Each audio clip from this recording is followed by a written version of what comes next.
ऐसी है जो कि 10th क्लास में पढ़ती है, पानीपत।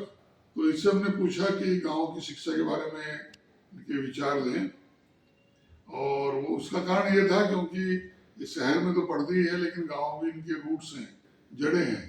पास में 5-6 किलोमीटर का गाँव है, तो वहाँ देखना कैसे बच्चे जाते हैं, कैसे पेरेंट्स उनको ट्रीट करते हैं, कैसे बोलते हैं। तो इसलिए हमने इससे 2-3 सवाल पूछे हैं। पहला सवाल है कि गांव में शिक्षा किस तरह की चल रही है।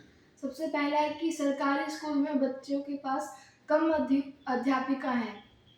दूसरा है कि बच्चे मिड डे मील तक ही स्कूल जाते हैं।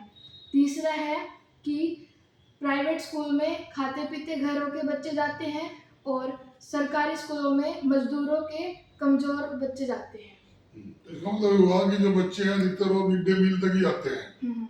अच्छा, दूसरा ये है कि गांव में जो बच्चों का पढ़ने का, स्कूल का, पेरेंट्स का, पड़ोस का जो माहौल है वो कैसा है।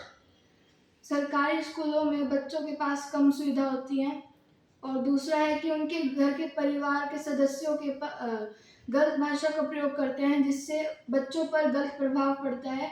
तो उनके परिवारों को अच्छी भाषा का प्रयोग करना चाहिए। जैसे मन्नू इधर आओ, आड़े आ। तो हमें ये बोलना चाहिए, मन्नू इधर आओ। चलो, इसी तरह का प्रयास टीचर्स को भी करना चाहिए कि वो इस तरह का उनको बताएं। तीसरा ये है तो इसका जो ये इन्वायरमेंट की समस्या है, इकोसिस्टम की समस्या है, बोलने की है, ये बहुत इम्पोर्टेंट है। क्योंकि अगर बाहर की इंटरव्यू देने भी जाएगा बच्चा, कहीं हायर स्कूल में पढ़ने भी जाएगा, तो वो अगर लोकल भाषा बोलेगा तो उसका एडवर्स इम्पैक्ट पड़ेगा। तो क्या करना चाहिए। सबसे पहले तो घर से ही शुरुआत होती है। घर के परिवारों के सदस्यों को अच्छी भाषा का प्रयोग करने से उनके ऊपर अच्छा प्रभाव पड़ता है, और जो स्कूलों की अध्यापिका होती है उन्हें समझाना चाहिए बच्चों को अच्छी भाषा का प्रयोग करने के लिए, क्योंकि आगे जाके बड़े होकर जो हाई स्कूल्स होते हैं उसमें अच्छी भाषा का ही प्रयोग किया जाता है।